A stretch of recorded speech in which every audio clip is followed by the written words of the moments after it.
This is Sparta! Everybody, it's Wednesday, 8 p.m. Mountain Standard Time. So from coast to coast, from sea to shining sea, no matter whether you're in Denver or Baghdad, welcome to the live stream. Welcome to getting halfway through your work week. That's right, halfway through. Or for some of us, it's a little bit less. For those of us with the odd work weeks, you know the ones I'm talking about. Some of you guys work entirely way too much. Special shout out to those of you who work entirely way too much. A round of applause for you. I'm clean shaven today. Clean shaven. Yeah, I had the scruff going on and then I killed the scruff. It's important, or so I've been told, since I don't grow the facial hair that thickly, that I at least keep up appearances. And the best thing is, and I don't know if anybody out there can relate, like I have really bad baby face. So the moment I shave, the moment I get rid of all the scruff, I go from 34 down to like 17. Anybody out there can relate? Probably not. Anyways, guys, I'm happy to be here. I'm happy that you're here. I skipped out on Saturday's live. I stay busy. I'm fine. Everything is fine. But sometimes you just need to take the day. The day gets away from you and you just realize early that, you know what? There are only 24 hours in a day. So, regardless, I am happy to be here.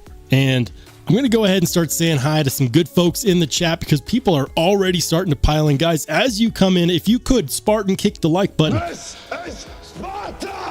It lets YouTube know that we're here. New people drop by all the time. And they wouldn't if you didn't kick the like button. So please do. First and foremost, shout out to Ground Fog, first person in the chat. What's up, Ground Fog? Night Rare in the house. He says, Roll is becoming a true influencer, selling $100 Vostids and $200 Remets to us peasants while walking around with a bougie $800 art piece of titanium and 20 CV in his pockets. When you say it like that, honestly, I've been thinking about that lately. I actually do carry less expensive knives all the time. I just don't talk about it that often because usually when I'm carrying something less expensive, I'm carrying for review, and I still have a great appreciation for knives that aren't like a bajillion dollars. I do. But I have my core, I've got my core hyper knives, super knives that cost entirely way too much money, and I like those. Those are the knives that keep me grounded and they give me perspective. Because when I'm talking about a $150 knife and somebody out there is watching because they want to know, is it good? Is it bad? What are the goods, the pros and the cons? I want to be able to talk about it with some kind of reference point. Because, if you're looking at a $100 knife and you're like, wow, this action is really good. And then you try, like a $500-$600 knife and you're like, never mind, that action is horrible. There's no perspective there. And it gives me something to become excited about. The most exciting price range in the knife hobby, in the community, in the industry right now, I would say is between $50 and $300. $50 and $300, you can get some of the best made knives that money can buy, period. Maybe they're not American made, although there are some good American made knives in that price range. But the perspective is that when I check out something like for example, when I check out something like a TRM Neutron, like my Neutron with the lizard skin scales that I haven't stopped talking about it. And I say, look guys, not only is this knife good, but it's really good and it bats way above its weight class. I meant it when I said it, and it's held true. Even after picking up knives like the Noom's on, even after picking up knives, it ended up back in my pocket again, guys. Big surprise. This is an amazing knife, the Machine Wise Mojave. And I know it's not everybody's cup of tea. That's fine. But after experiencing so many knives and so many price ranges, I can actually say that this knife is truly impressive because I've gotten a chance to experience a lot of knives at different ranges. Not just knives that I've purchased, but knives that I've borrowed, knives that have come in on pass around, knives that were given to the channel for review. And so one thing that I really like is the perspective. And, speaking of perspective, it's not all expensive knives over here, guys. I'm doing a bad job of keeping things under wrap. Check this guy out. This is the new Vosti Takeda. This came in yesterday. Review coming soon. We got more reviews coming down the pike. Every time I get close to clearing the review table, something else pops in, and I'm like, well,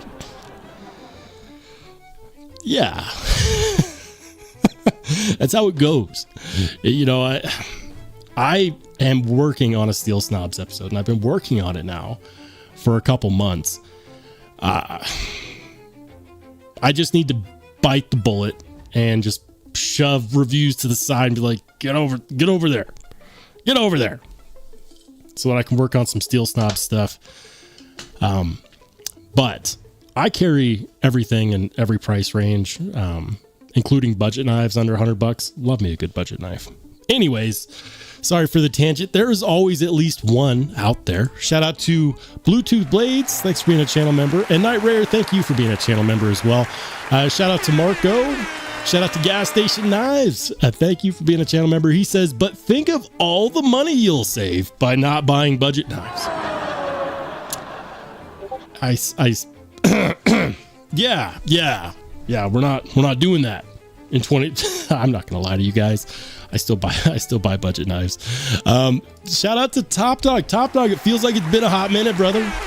Channel mod, channel member, all around legend. I thank you for shouting out that video, although that is actually not the latest video on the channel. The most recent one released yesterday, it's this guy right here on the Machine Wise Mojave. A true gem. The crown of the collection currently. But the knife that he's referring to is pretty damn good. Pretty damn good. It's good to see you, man. Welcome back. He says, Slicey Dicey, is that you? No? Where is he? People are still looking for their giveaway knives that he never sent. Did he finally send? I don't know. I don't know the details, guys. I was just a viewer back then, and I watched a few videos, and then, he dropped off the face of the earth. People still know his name, and you know what? I checked on his channel the other day just for giggles, and apparently he still gets comments from some of his loyal following saying, hey, you should come back. I'm like, that is a brave ask of that man, because there's quite a lot of people that are not happy with him, and his name is still well known. It's a shame. It's a shame, though, when channels lose the trust of the community so bad, to such an extent. I won't delve into that drama. We'll do something else. How about that? Shout out to Craig Vincent. Thanks for being a channel member. He says, howdy, Spartans. Shout out to Ed B, another channel member in the house. Says, can we all agree Spyderco knives are the ugliest production knives on the market? Can we? Huh? No, I don't think so. I disagree. I patently disagree. And you know what? Like, personal preference is one of those bugaboos that I tried fighting personal preference, but if someone's made up their mind, they've made up their mind. I know that you think they're the ugliest knives on the market. I have far too many that I've spent far too much money modifying and making perfect for me that I can't help but look at them, and instead of seeing an ugly duckling, I see a swan. Okay. We could agree to disagree. We could still be friends, Ed. Even if you do say bad things about my Spydercos. Jim Miller, what's up, man? Welcome in. Thanks for being a channel member. Let's go. Nick Travellini in the house. What's up? Nick T, good to see you, man. Thanks for being a channel member. Vavelsky in the house as well. Another channel member. He says, hello from Mountain Standard Time, ladies and gentlemen. I hear you, man. I'm also in Mountain Standard Time. I think we might actually be in the same state. a little hint, most people probably already know this. I'm in the Spyderco capital of the world, and it's not Taiwan. I could throw a rock and get... I shouldn't say that.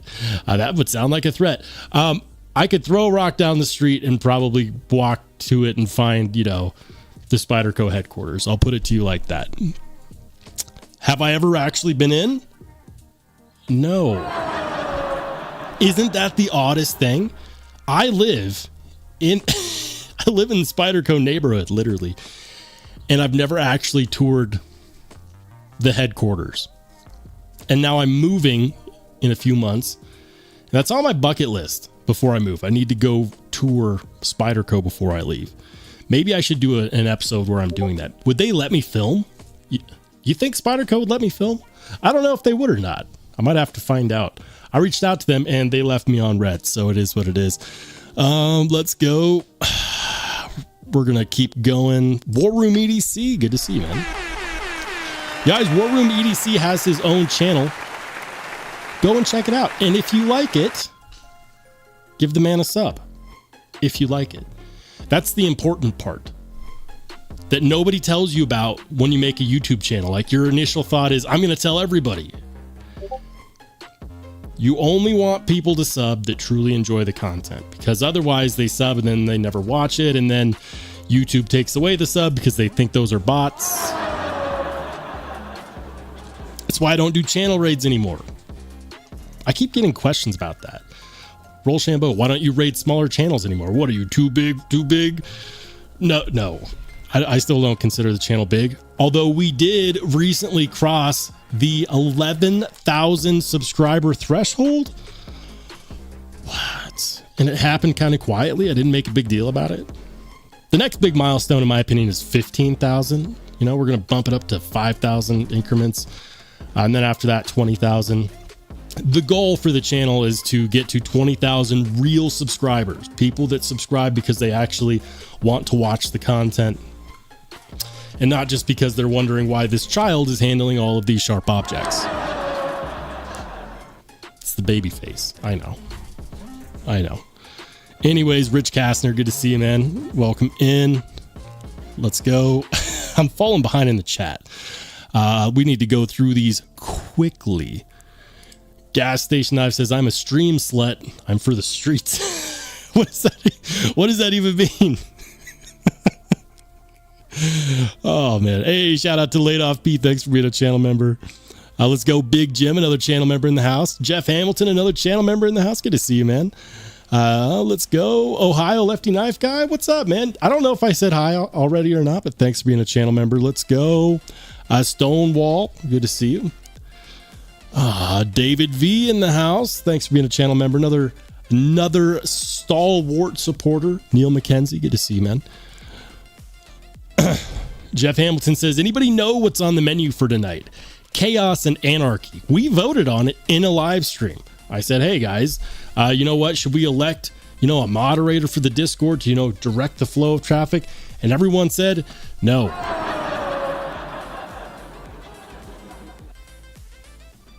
Wasn't time. So I do these live streams completely off the cuff.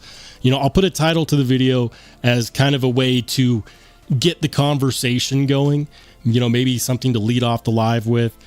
We usually go over pocket checks. We might do some window shopping. Might check out some new knife days for people in the Discord. We might talk about some goings on. We'll read off a bunch of comments, bunch of chats. We'll generally have a good time. It's not that serious. I used to try to not necessarily script out my live streams, but to control the flow. This is what we're going to be doing. And it was awful. We didn't get anywhere.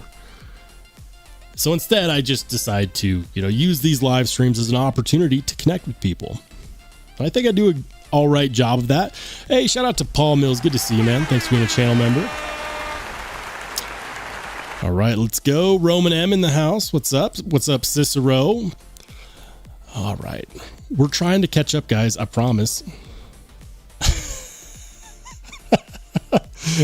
Please like the live stream. I would appreciate that. The Bonds, welcome in, my brother. Thank you for being a channel member. He says salary and screwed the start with the same letter. And screwed start with the same letter. Yep. Oh, man. Vavelski says, did you shave with the Mojave? No. I've got, my skin is not leathery enough for that to be a good option as of yet. We'll get there. Give it time. All right. Hey, shout out to Moonlight Patriot. Says, just because you're in the streets don't mean you're from the streets. That's a fact. That is a fact. What's up, Ron Dobbin? Good to see you.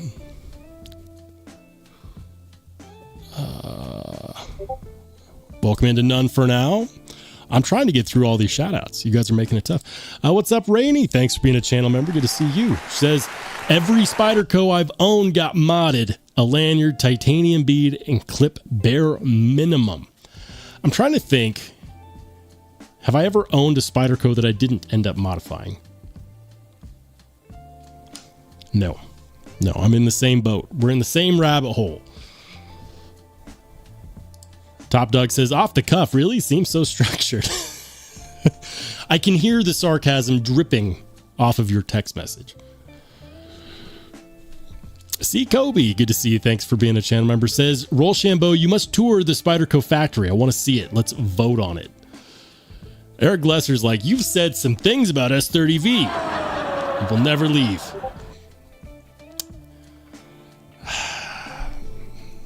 You think they saw that video? Probably not. I'm guessing not.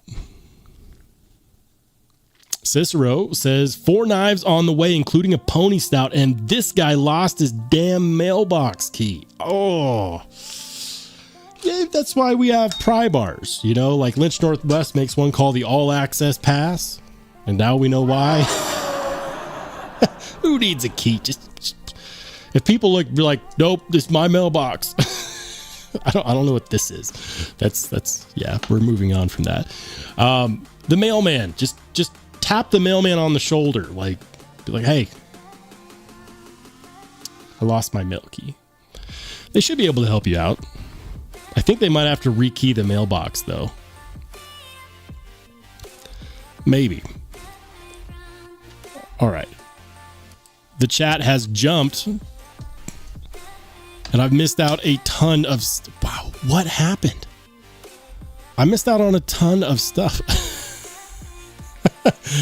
First of all, shout out to Laid Off Pete, who's been a channel member for the last 3 months. Thank you so much for riding with the channel. Shout out to Top Dog, who's been a channel member for the last 25 months. That's huge. That's pretty much... The channel reached 1,000 subscribers and was able to have channel members 25 months ago. Top Dog, thank you so much. He says, I'm still waiting for my free cookies. I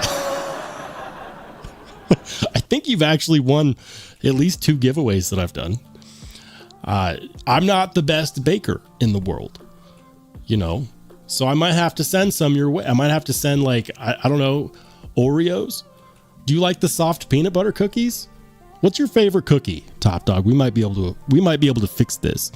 Shout out to the Ponds, who's been a channel member for the last 6 months. Says second trimester complete, membership baby is.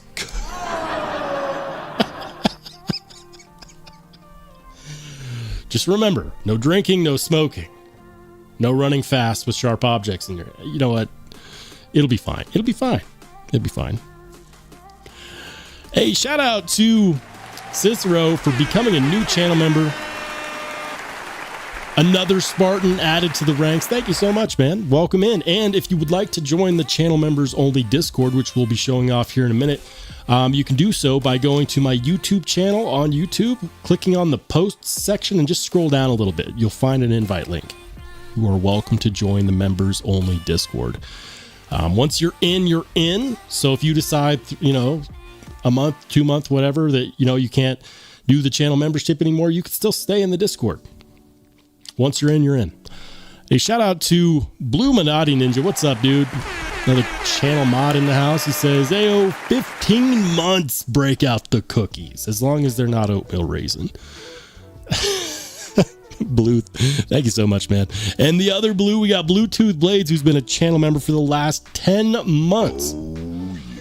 Says, glad to be here on a Wednesday. Me too, man.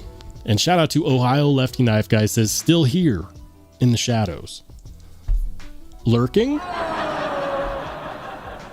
Thanks for being a channel member for the last 5 months. All right, guys. I hope I didn't miss anybody. Thank you guys so much for riding with the channel. A shout out to TC Blades. What's up, man? Ed B says, so what are you saying? Spyderco's out of the factory aren't up to stuff? Got to change them? Here's what I'm saying. A stock Spyderco is a really good knife. And the stock Spydercos are built to be, I wouldn't say like super hardcore users. Like, you know, you're not going to stab them into a tree and then step on them like a ladder. But they're meant to be heavily used. They're knives that are meant to last a lifetime, that are made, at least many of them are made here in the United States. Many of them are made in Taiwan. They have one of the best heat treat protocols in the production market. They are still less expensive than benchmades as a whole. And they still offer, as a whole, way more value than a lot of other American-made companies. They're starting to creep up there, which kind of makes me a little bit, it makes me cringe, you know, when I think about Spyderco prices going up. $270 for the Bodacious is it's not it. But what Spyderco does is they provide one of the best modifying platforms out there. So if you're looking for more, the true enthusiast is supported to the max. You can get American-made scales as premium as you want. Zirconium, done. Titanium, done. You want, you know, the weird material, done. Wood, done. There's not very many other knives, out there, production knives out there that have the level of modification available. And so what it does is it creates an opportunity for you to take that knife and truly make it yours, truly, in a way that is unique to you and personal to you. And not only that, but once you actually do the modifications yourself, assuming that you are taking the knife apart, you know, putting the parts on, you learn how to tune the knife, how to clean the knife, how the knife goes together, how it works. You appreciate it a hell of a lot more. I love modifying knives. The whole process is some of the most fun that I've had in this hobby. So no, I don't have to change them. You know, as a knife, stock out of the box, they're great. But once you get bit by the bug, the Spyderco mod bug, and you can find out just how personalized you can make these and all the other options out there, it's insanity. It's nuts. And I've been bitten by that bug. Spartan kicked me down the rabbit hole, and there I've stayed. Tom Cook, what's up, man? Thanks for being a channel member. Says, another U.S. Postal Service story. Order shipped from Washington on February 6th. Arrived in Georgia, where I live, on the 9th. Shipped out to San Fran on the 15th, and then to Oakland. It did a tour of the country. It went on the scenic route. So U.S. Postal Service does something that bothers the crap out of me.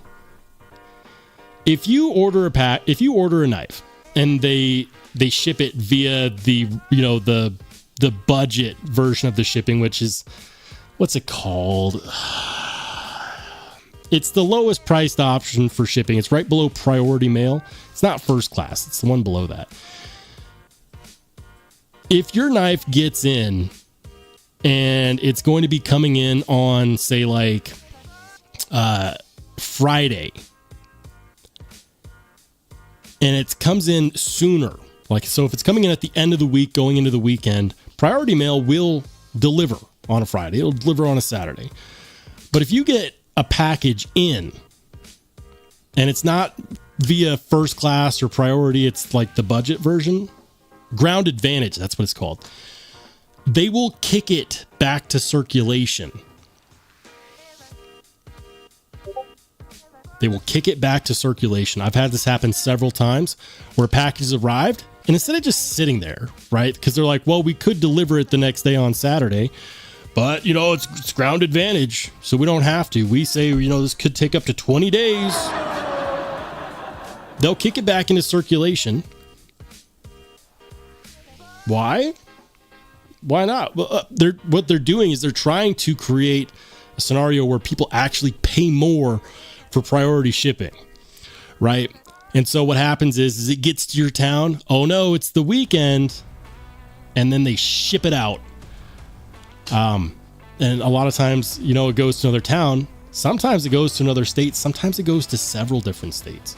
And as long as they actually make it happen within that 20-day time frame, then technically speaking, they did what they promised.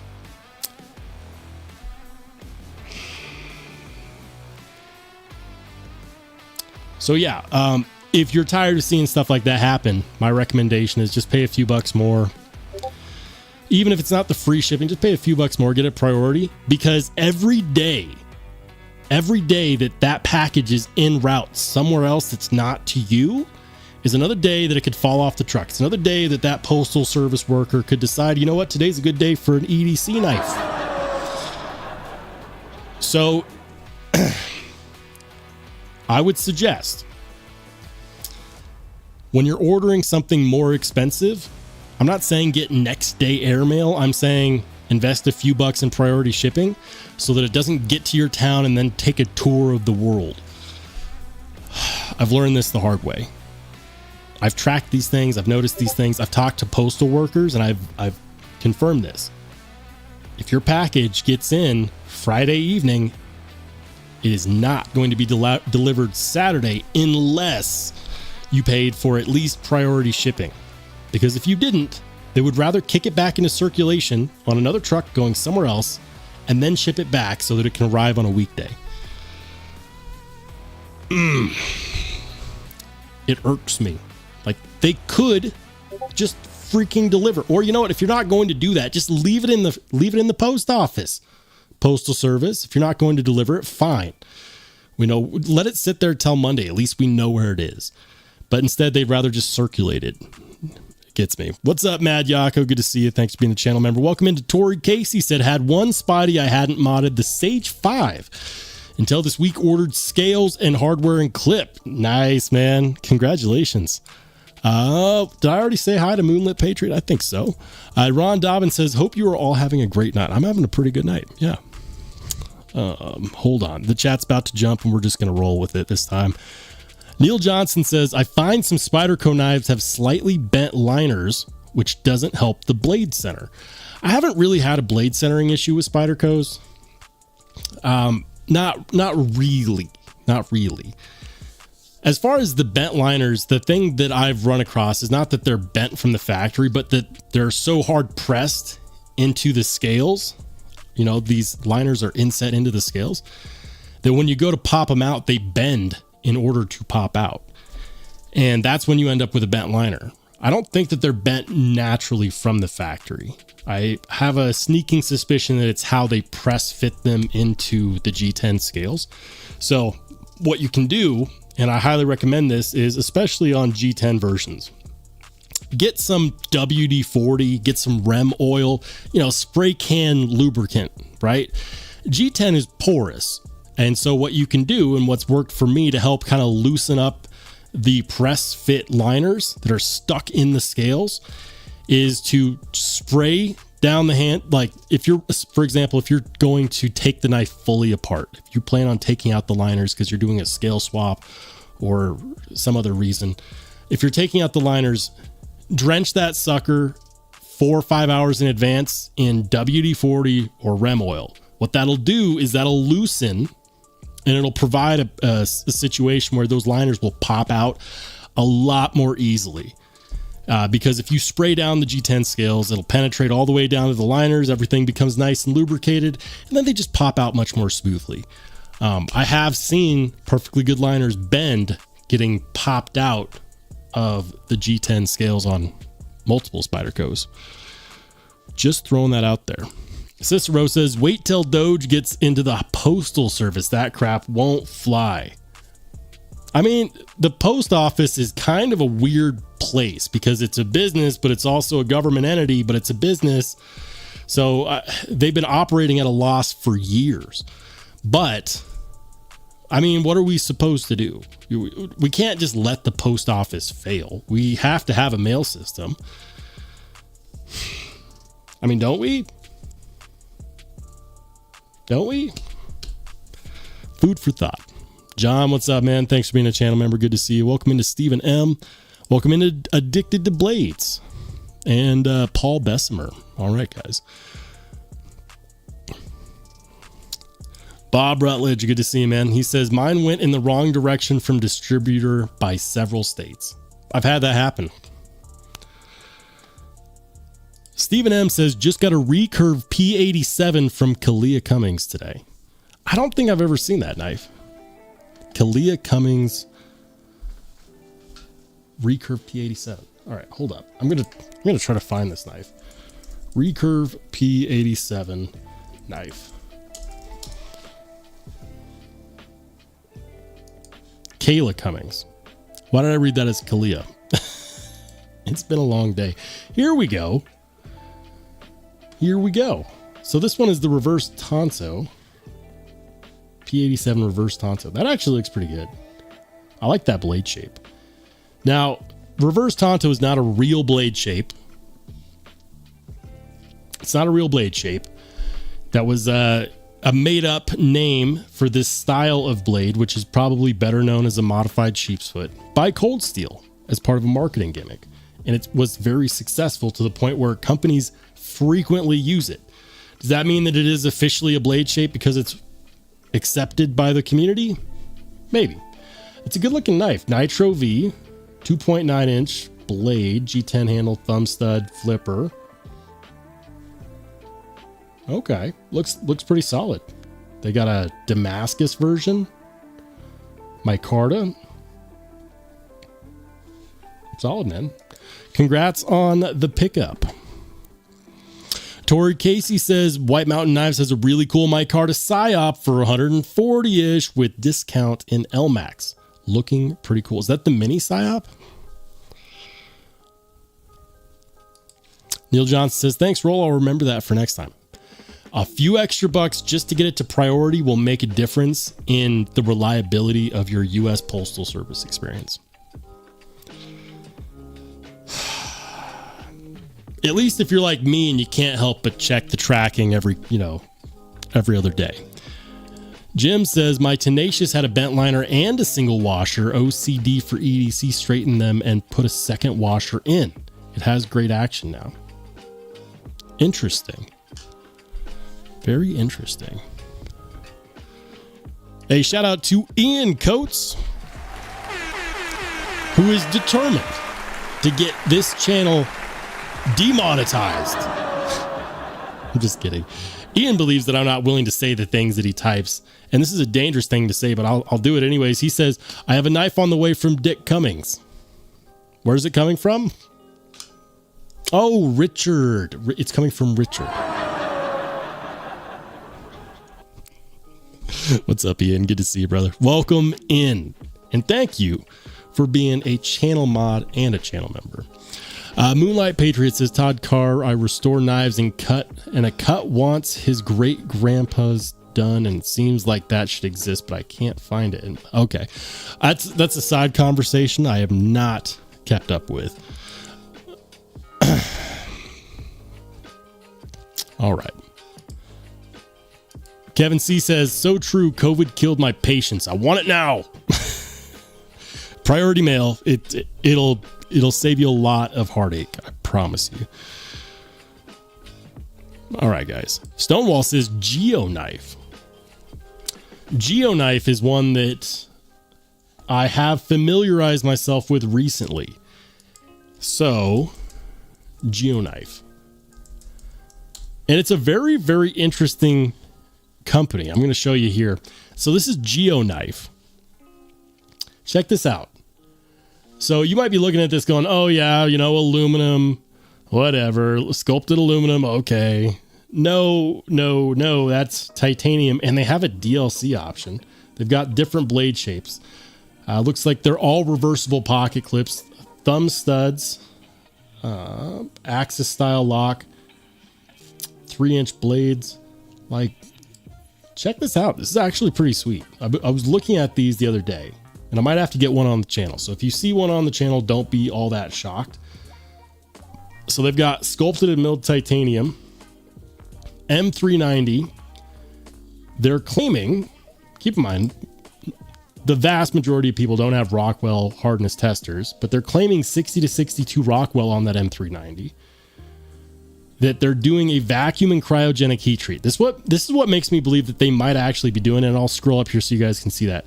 Vacuum and cryogenic is the same heat treat process that Kubi uses to get the higher Rockwell numbers. Cryogenic heat treat processes frequently result in harder steel during the heat treat process. And so if they're claiming, like, it's one thing for a company to be like, oh yeah, we target 60 to 62. It's the fact that they also listed a vacuum and cryogenic heat treat process, which makes me think that it's probably true. Not a huge knife by any stretch, 7 inches, 3-inch blade with a 4-inch handle. My hands fit 4-inch handles all day. Ambidextrous. They say that the pivot collar is damtanium, which is a camo carbon, but that looks, maybe it's just the picture, but I'm looking at this and that looks more like Timascus. We might have to get one. Anyways, my whole point is you get all of that for $125. $125, that is a damn good deal. I just want to know, is it too good to be true? We might have to pick one of these up. And if I do pick up one of these, I will tell you right now that it will get carry time in the pocket. We'll cut stuff with it. We'll check the lock. We'll check the action. We'll do all the regular stuff. Because if that's true, if they nailed it, that could be one of the best values in knives right now, period. Is it made in China? Obviously.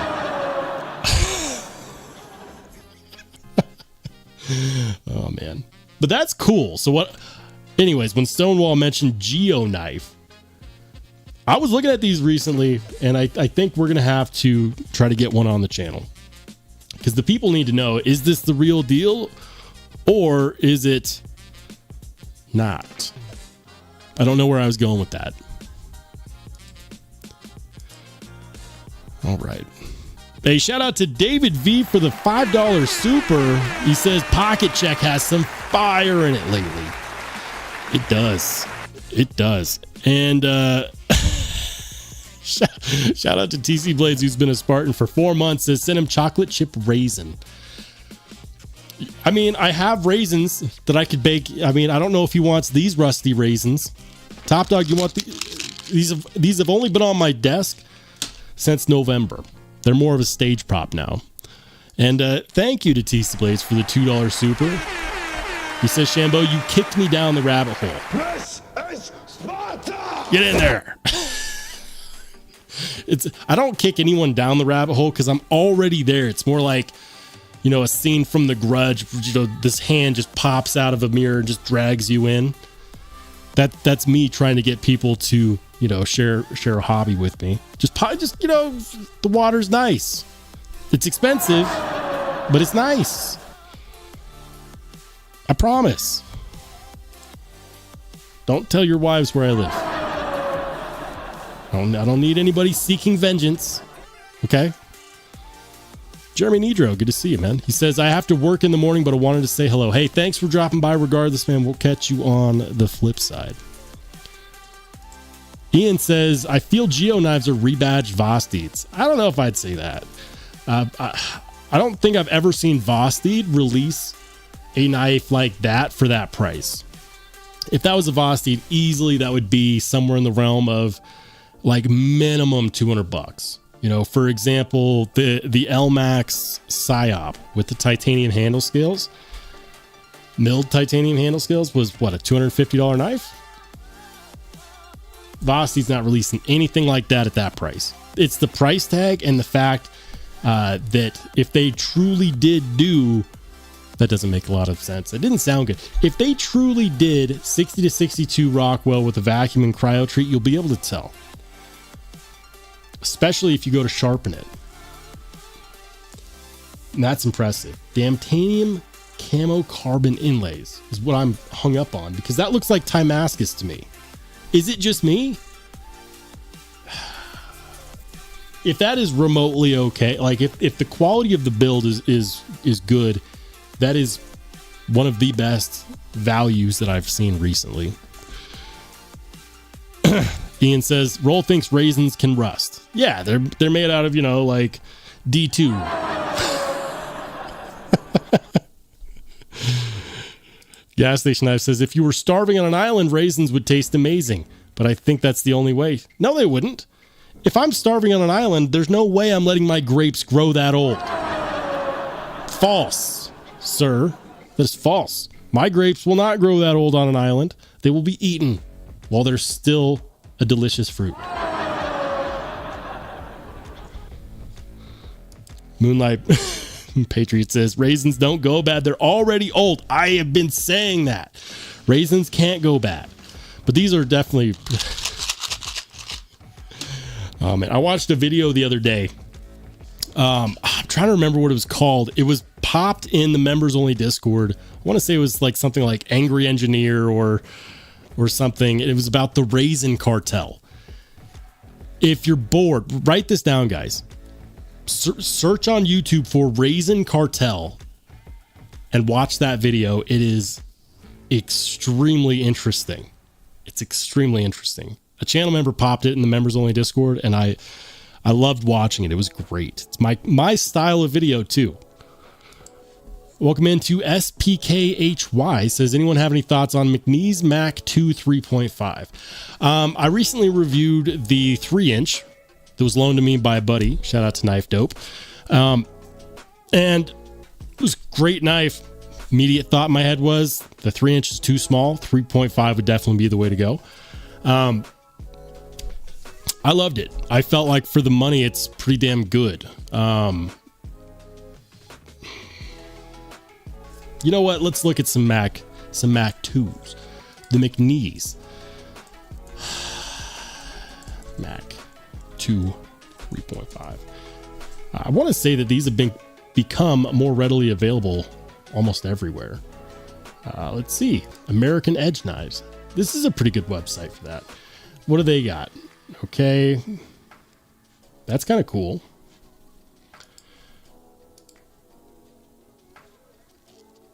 What does it say? It says, be nice.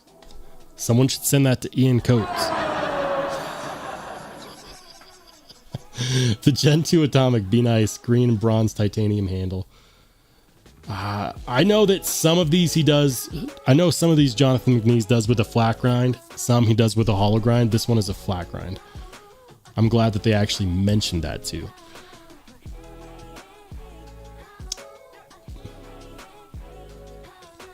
Yeah, I liked it. My thoughts on the Mac 2 3-inch that I checked out. I wasn't the biggest fan of the thumb studs. I like to have thumb studs that are... I don't have any on the table. I like to have thumb studs that have the grip texture, like the jimping on the thumb studs. And the barrel style thumb studs on McNeese, they look good and they still perform well. Personal preference, I just wish that they had the texture on the stud. You get a better grip. I love the action. The action is incredibly smooth. Really good job on the action. One thing that I would recommend is make sure that you Loctite the screws if it doesn't come with Loctite already on them. Or if you take the knife apart at some point to clean it, that you put Loctite on the screws when you go to reassemble it, because when Knife Dope sent me his, he had already disassembled it and he never put Loctite back on the screws, and he gave me a warning. He said, if you flick this 5 or 6 times, it will loosen the pivot. And it did. I was constantly going back in there and adjusting the pivot. So just a word to the wise. I have a feeling that it probably comes Loctite from the factory, but if you ever take it apart, you're going to want to make sure to reapply that, because that hardware will back itself out if you don't. Anyways, The McNeese Mac 2 3.5 is on my list, and there's some really good ones out there, guys. I think DLT actually has some good ones. The one I want is the frag pattern. McNeese. Could have sworn they had them at DLT. Maybe they did and then they sold. That might be what happened. Maybe it was NC Blade. McNeese. Yeah, they got one right here. Mac 2 3.5 green and bronze atomic frag with matte stonewash. That's gorgeous. Look at that. Yeah, I really like the way that they do that frag pattern milling. It definitely reminds me of like the pineapple frag pattern from a grenade. Yeah, I mean the pocket clip, it's like, you know, I'm not the biggest fan of the pocket clip, but I also don't know if I've seen any aftermarket clips that really speak to me either. Like the MXG clip doesn't really do it for me on these. If it was me, I'd probably live with it, but I like this pattern right here. I think this one might be the flat ground version as well. I don't know. There you go. $5.95. It's not cheap. Not cheap at all. Guys, we're getting to the point where we need to do some pocket checks. So before I do that, I want to make sure that I check in with the chat. John Tagamori says, when is the next mod competition? Oh, man. So I was talking with Jason, my buddy Jason, also known as Knife Dope. If you like raw, uncut, unfiltered knife reviews, knife content, make sure to check out his channel. Good guy. He said that in one of his live streams, somebody was asking about the mod competitions. Guys, the last time we did a mod competition, I went all out. I made a website. I put it together. I organized everything. I uploaded. Like, I spent time that I could have been spending on the channel, like producing regular content, to put all of that together. And I did not get any help. And it was a big stressor. And I enjoyed it. I don't regret doing it. But afterwards, I said, you know what? If we do another mod competition, I can't be the only one working on it. I can't. I don't have the time to do that. I had more time then than I do now. So it's not even that I don't necessarily want to. It's just that I can't. So when will the next mod competition be? I have no idea. Will it be open to the public if it happens? I have no idea. I would love to join one. I would contribute to one. But I cannot be the only person making it happen, because I tried that one time and it was a lot then. It would be too much now. So I'll talk it over with Knife Dope. We'll see what we can do. I don't know if we'll do another public one or not, or if it'll just be a competition between a few buddies. I don't know. But I do know that there's Spydercos that I want to buy, and that means that there are Spydercos that I want to mod. The rabbit hole is deep. TC Blade says, I'm committed. I am purchasing, investing a Rockwell hardness tester. It's going to cost me about $2,000. Pay attention to the TC Blades channel, guys. This man has taken the plunge, and I can't wait. I can't wait, because there's going to be tests done on knives that we don't have tests for right now. I'm really, really excited. TC, congrats on making that decision, man. Thank you for taking the plunge. I would love to have one. I don't have one because I don't own a home. I don't have the space for them. They're not small objects. Real Rockwell hardness testers. I'm not talking about those crappy rebound style testers. Some channels will live and die by those. Rebound testers are not real Rockwell hardness testers. What TC Blades is talking about is a real indenter style tester, and they are expensive, which is why everyone doesn't have one. But congratulations, man. I'm really excited to see how that works out. We might have to send some knives in. That would be fun. Cicero says, raisin rust is an ancient aphrodisiac. Maybe. That's called mold. It is not ancient, it's just old enough to grow mold. David V says the true test will definitely be on the sharpener. You can tell. People that sharpen their knives can tell. Like, I get comments all the time. Well, how are you supposed to tell the difference between steels and Rockwell hardness? You know, the average person couldn't tell the difference. They can if they sharpen the knives. They can. Absolutely. You take a piece of steel that's soft, you know, that's hard enough to hold an edge, but soft. And you take it to something like a diamond stone, you'll hate life because it'll just clog up your diamond stones like nobody's business. And it feels like you're just like, you could feel the layers just like almost crumbling off. I don't know how to describe it. Gas Station Knife says, anyone ordering a Devo chaser? It's not in the cards for me this time, guys. I just don't have I don't have the cash right now. I'll be honest. It went to a couple different places, but it looks really cool. And I definitely think that Devo Knives is doing some amazing work. So if you have the cheddar and you want to get one, why not? They're doing great work over there.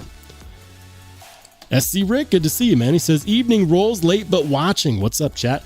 Man, we're talking and we're about to head into this pocket check. Jim says, Bees reviewed a Geo today and loved it. Nice. I might have to check out that video.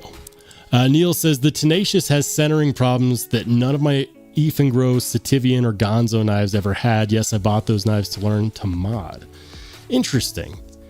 I've never had a Spyderco from the factory have centering issues. I have had centering issues after modifying and taking it apart, but nothing that I couldn't fix, right? I've never had an issue making sure that my Spydercos, after being modded, have stayed centered. And I've never had one from the factory that wasn't. All right, guys, we're going to get into these pocket checks, so hang on. We're going to start off today, Ed Durbin, with what I am positive. That has got to be American Mini Ultimatum. It's got to be. It's got to be. Beautiful blade. Really nice. Love the, is that Damasteel? I believe so.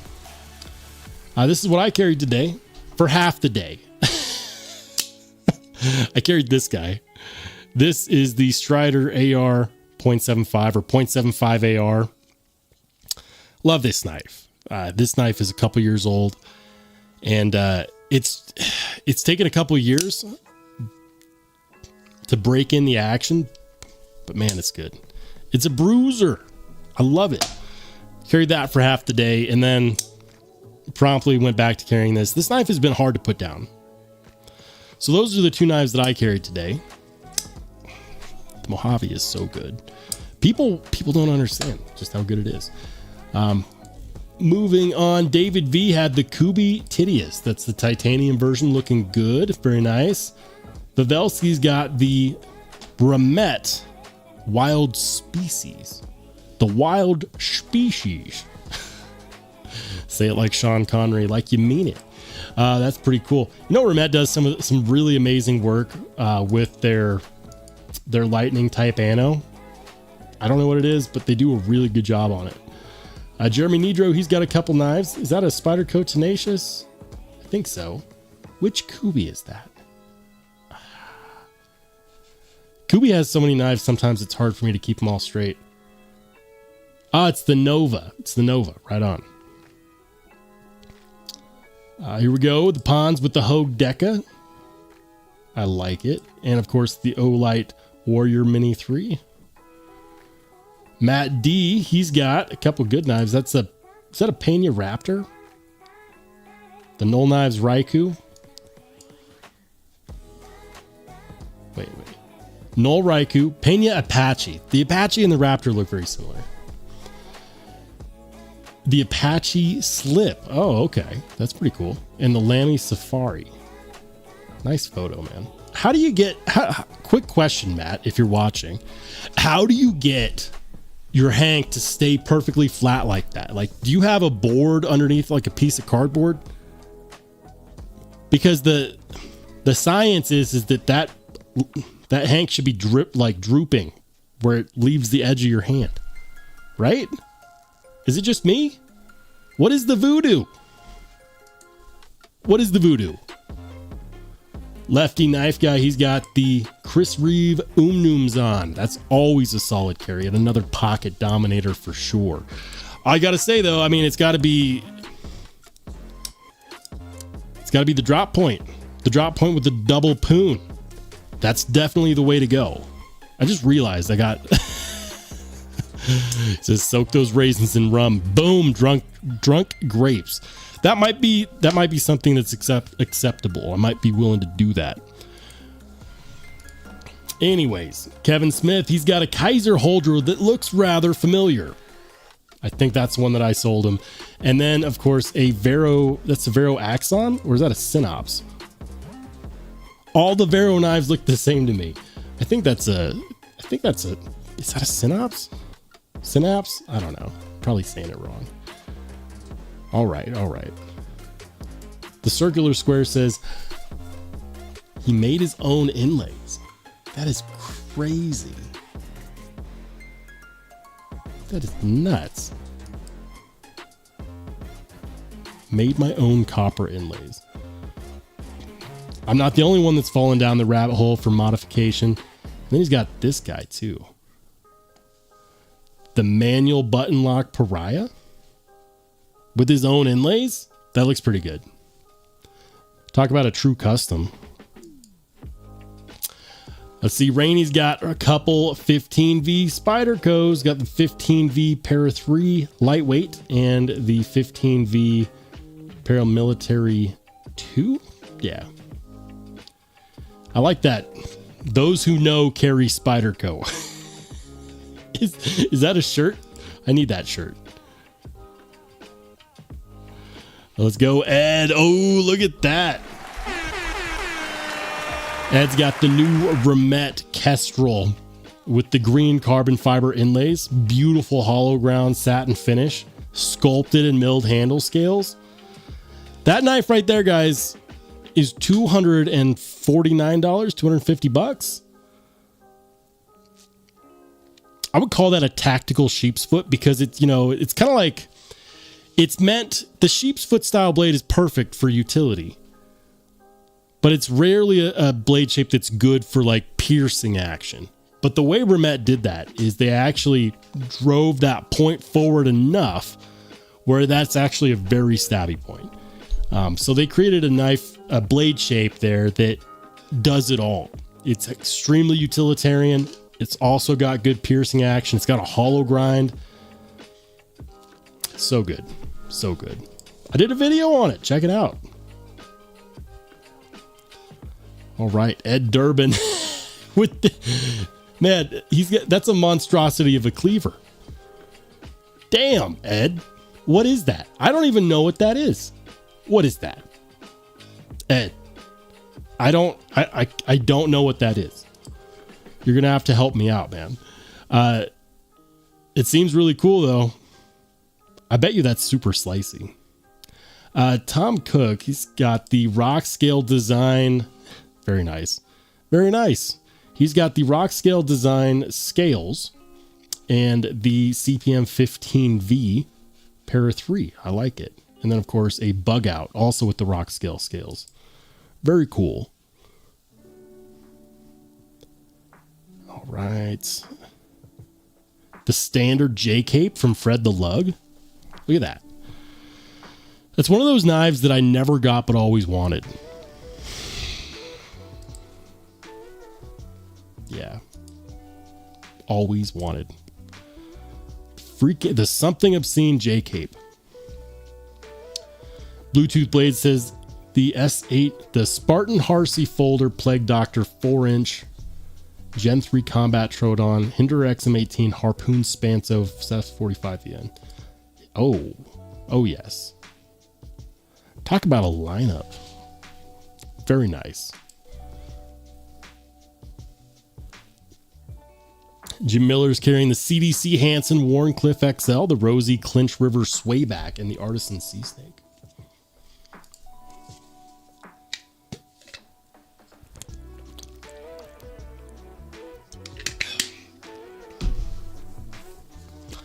I need to get my hands on one of those CDC Warnies.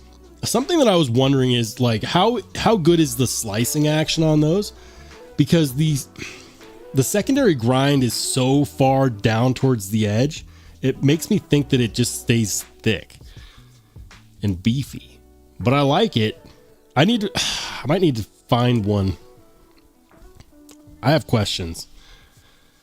Nick T, he's got the high grain designs DeVille and the bestech Sin.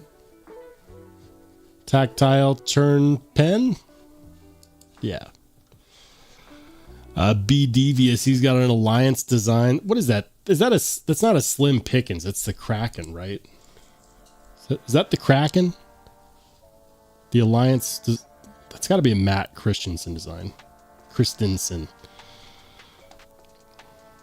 Yeah, it's the Alliance Kraken. Copperhead. All right. Let's go. Craig Vincent, he's got a Spyderco Paramilitary 2 Salt Magna Cut. He's got a Cold Steel 8010. He's got a... which Benchmade is that? I'm not the best with Benchmades. We're going to scroll in here and we're going to cheat a little bit. He's got the Swift 3 Spyderco. That looks like a Manix, right? That's a Manix over here. And an SRM. I'm not familiar with SRM.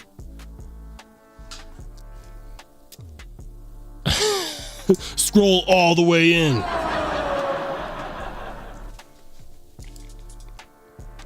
TC Blades. That's the it's the Dirk Pinkerton. I know this knife. It's skipping my mind. This was released, I want to say what, 3-4 years ago. It's the Dirk Pinkerton Artisan. What's it called? Oh, it's gonna bother me. I know what that's called. I know what that's called. The other two knives, he's got the Bowie Pyrite. And is that the new, that's the new Tenable knife, the Tenable release that I don't remember the name of. Big Jim, ooh, he's got a, that's a Marfione custom. Big Jim's got a Marfione custom, the Prince Customs Protean, and then the American Blade Works. That's really good carry. That's not the Warhound, is it? Custom Warhound? Marfione Custom Warhound? I swear. Last time I saw one of those was on Blade Ops. I haven't been to Blade Ops in a while. They have one that they have never sold. Marfione Custom. Yeah. Warhound. I was hot diggity, I was right. Okay. Yeah. Look at that. That's a bit of a flex, walking around with a $2,400 knife in your pocket. People think I'm bougie for carrying this guy. This would be a budget carry for Jim. Oh man, you can tell I've wanted this because I knew exactly where to find it, and this has been in stock for years. For years. Will they ever sell it? I don't know. It's just $2,400, guys. It's a very specific customer. What a carry. What a carry.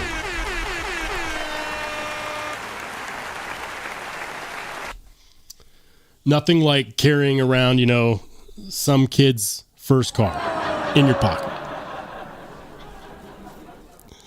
Very nice, Big Jim. That is a flex and a half. Love it. The Marfione Custom Warhound. If you'd asked me, can you guess what knives will show up in the pocket check today? That would not have been on my list.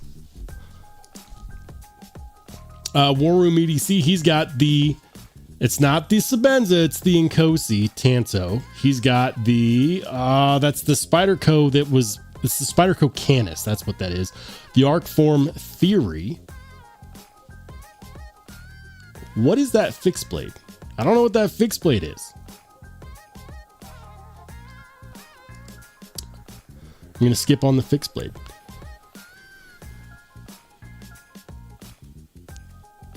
All right. Blind Woo Fury. He's got a Flytanium arcade box right there. Is that a new knife day? Ooh, speaking of the Prince Customs Protean, look at that.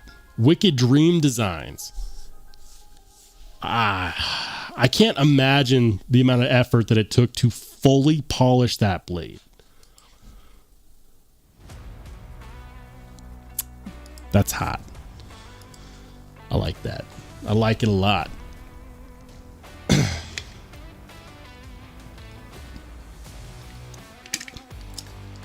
Is that a Riot T1000? I think so.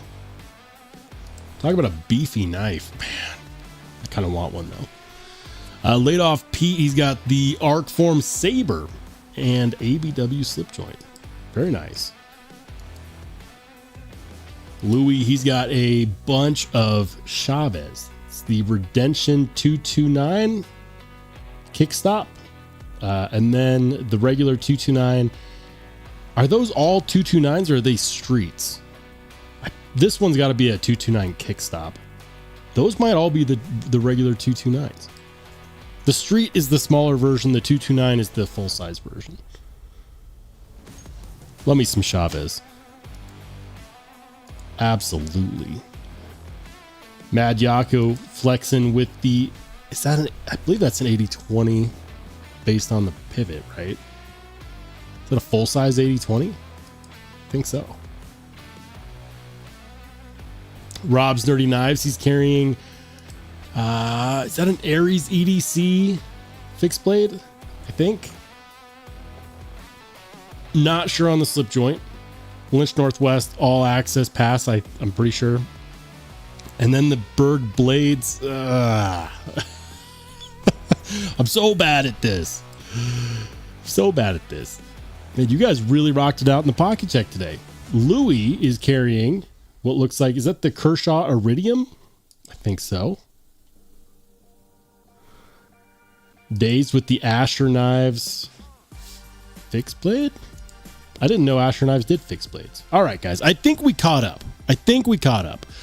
I am not going to try to catch up with the chat. I'm just going to drop it to the bottom of the chat.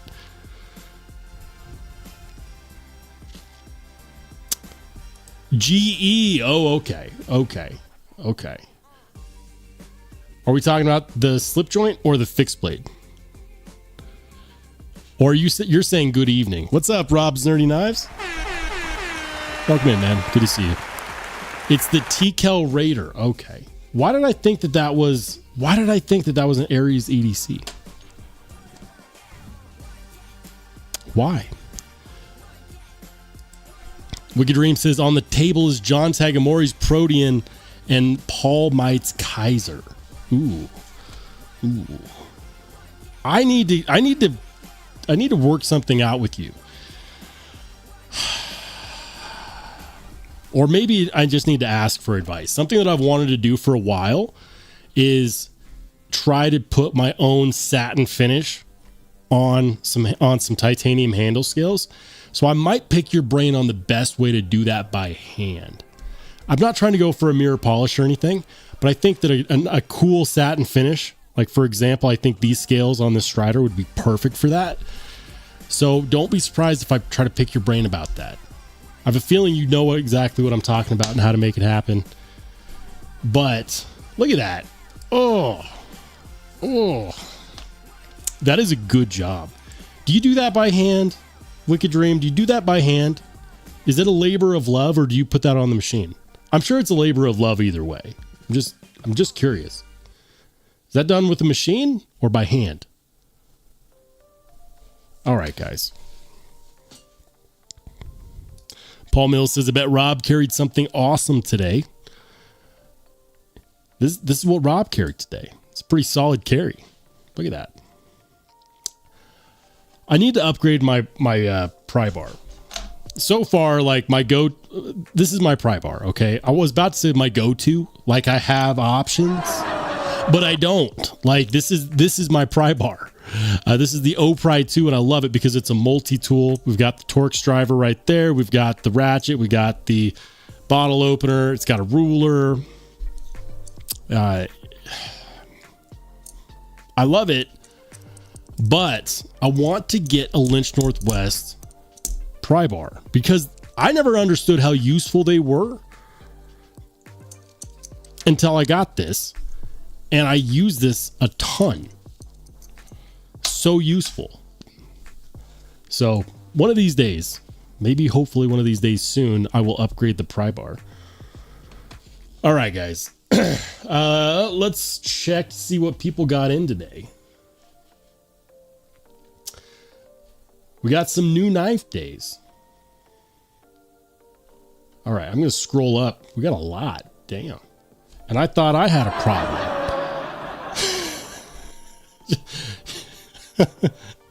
Oh, man. All right. Come on. Jeremy Nidro says, this knife is new to me. I bought it to restore. It was missing the rifle shield and was rusted. Ooh.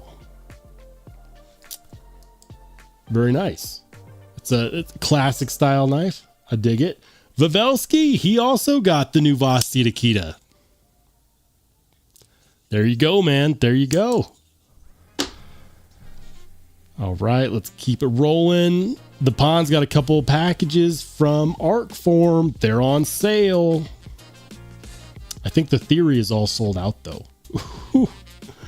Yeah. I like the Theory. Theory is a weird... It's not that weird, actually. It's a really good knife, though.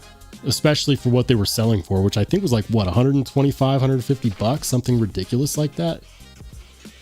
The Pond's got a new package from Katsu. Okay. All right. Is that one of their ZDP 189 blades? I have a Katsu knife. It is not good. It's like the D2 locking Higanakami blade. It's not good. Let's see. What else? Is this all of this a new knife? Are all of these new? It's still bothering me that I'm blanking on the name of that Dirk Pinkerton knife. Wicked Dream says, hi, Rockwell Steel doesn't like buffing machines. They tend to orange peel and ruin the finish. So by hand is the way to go for me. It's a labor of love. To everything but your hands. Your hands probably hate you. Ooh. Well, I can't wait to see what you got coming in, Rob. Rob says, I've been carrying the same pry bar for a year and I love it. I never understood their use until I got mine. It's one of those things that you just don't understand how useful they are until you carry one. Simple as that. You know, and I never invested in one like this is it for me. This is done it. But it's sold me. So I know that I got to get one. Another one. Even though this one is still totally fine. Oh man. I've used this a lot when I modify knives. Sometimes if I got a piece that's stuck, I'll use it to pop something out. Works really well. It says, did everyone high five the like button? Oh, yeah. Do it. Smash the like button. This is Sparta! All right, what is this? The OSS. Is that a Bowie knife? That's cool. Very cool. All right, guys. So, hold on. I'm going to put a poll in the chat. I want your guys' opinion. So, would you be interested?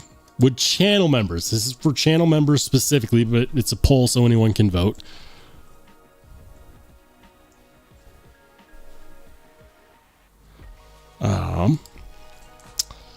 I'm working on members only.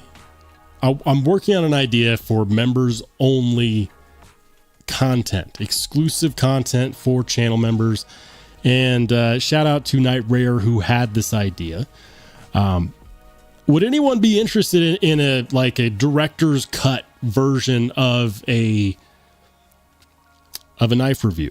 What I'm thinking of doing is showing my process and offering commentary while I cut and edit these videos. You mentioned that some people might really like that. I imagine that the audience for that is not huge, but I also imagine that the audience for that probably exists within the channel members. So I'm going to say, are you interested in director's cut style, members only, exclusive content? Just throw it out there. Yeah. Yes, no. I like rocks. The proponent.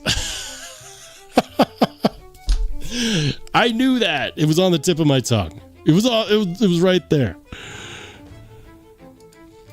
Moonlight says, today was simple. Carried my marbles sailor knife as always, but that's it. Was in a bathing suit day.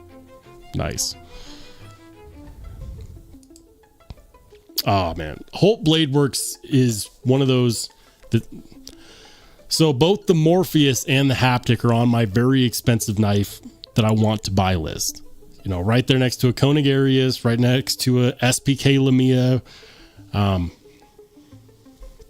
right next to a Craig Brown FSD and Cortex. You know, it's nothing like listing, $5,000 or $6,000 in a few seconds, right?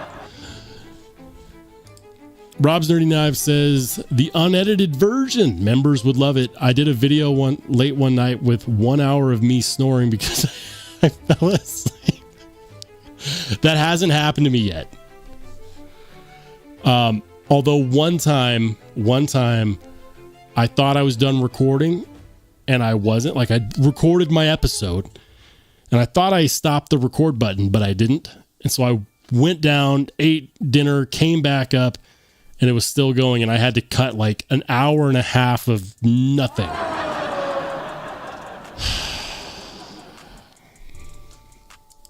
The Matt D says, I like raisins over rocks. Stop it.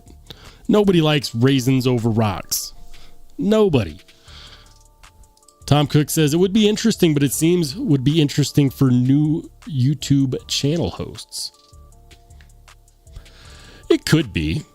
It could be. I mean, like, that might be a whole nother thing. I don't know. I'm not trying to make tutorials on how to edit stuff, but Rob says, check out the Edgar and Cole knives. Okay. Edgar and Cole. I'll pull it up and we'll do the screen share. Knives. All right, Edgar Cole custom knives. Ooh, that looks nice. I really like the way that looks. The Chimera.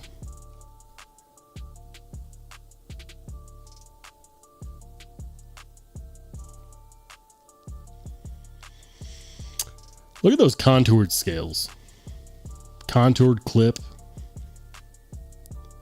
Are these like high-end mid-tech? Or are these production knives?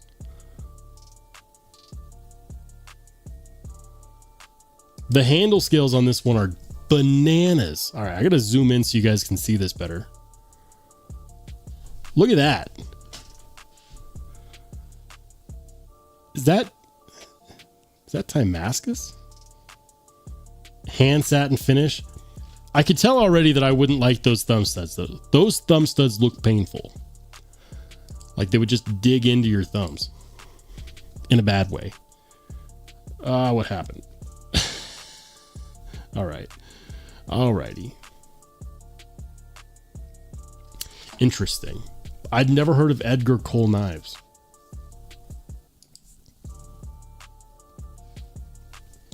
A design and engineering company. Prior experience includes aviation and bicycle and automotive racing at the highest levels. Experience gained in these disparate environments enables unique perspective. All production process happens in-house, from CNC machining and heat treat through surface finishing.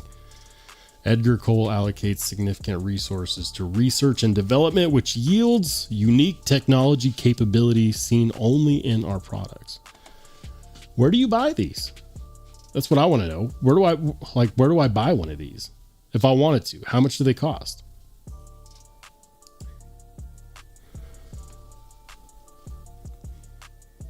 We're going to, do that.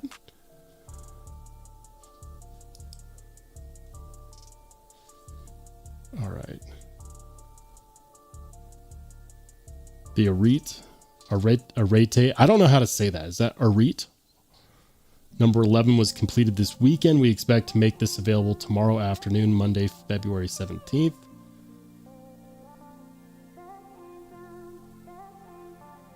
Available where? Available where? This is going to drive me nuts. That looks fantastic.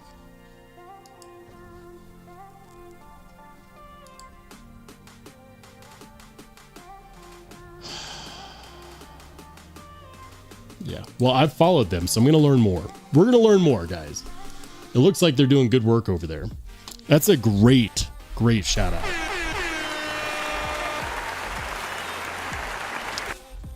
Louis says, Rollshambo, you only live once. Sizzle that. No. Says if you aren't in debt, you're not living. Oh, I'm already in debt. I don't have to buy knives to be in debt. Student loans. Student loans.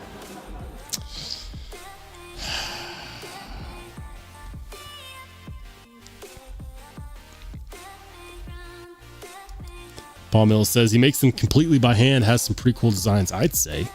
That's impressive. Super high-end, handmade, mid-tech, all hand-finished scales and blades, yeah.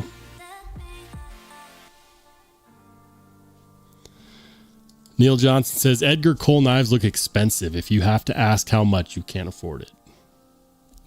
More than you can afford, pal. Ferrari. If you get that quote, we can be friends. If you know what I quoted.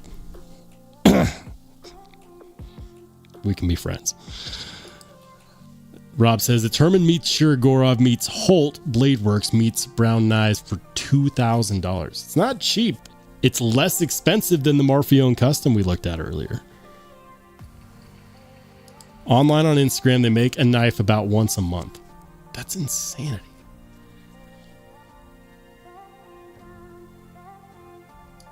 Rod Lively says, one more on the check-in. All right. All right, let's do this. Boom. Ooh. Oh, that looks good. That looks really nice.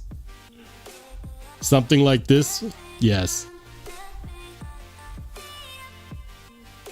Look at that.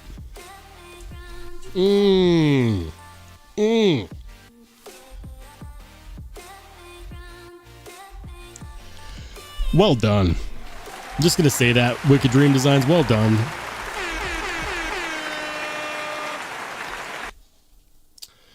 That's on the new knife day. Let's check out the pocket check. All right. Okay, we got a Chapman Lake Knives CLK2D. So I'll say this. Chapman Lake Knives makes one hell of a knife. What they do with the handle scales, like the level of milling and contouring that happens, the smooth transition between the curvature on the handle scale is insanely impressive. And people don't truly understand how impressive that is. Not just that they made that sculpted transition, but also that they made it very smooth. The action is incredible. The button lock itself is really, really solid. That they were able to do all that machining and still keep the price like... Before I say any more, I should probably go check to make sure that their prices haven't skyrocketed. Hold on. Chapman Lake Knives. The CLK2D for $500, guys. I'll say this right now. For $500, that is an impressive level of machine work.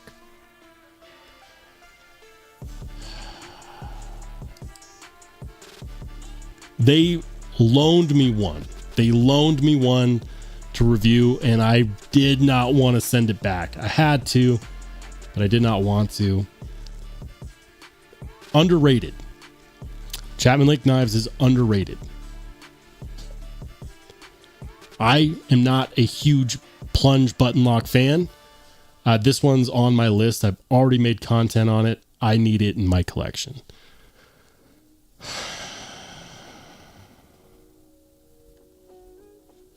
Yeah. I need one. Thanks for reminding me. Oh man, MagnaCut 63.5 button lock. Yeah, gorgeous. It's a hell of a knife.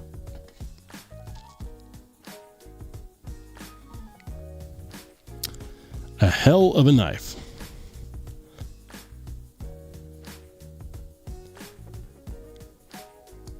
Wicked Dream says it's the plants that make the pick look good. All right, guys. We're going to go ahead and call it.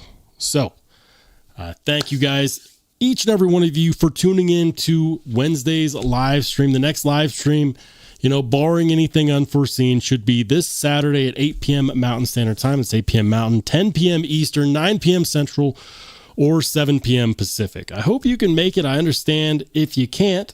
So for some of you guys, I'll see you soon. For everybody else, we'll see you later.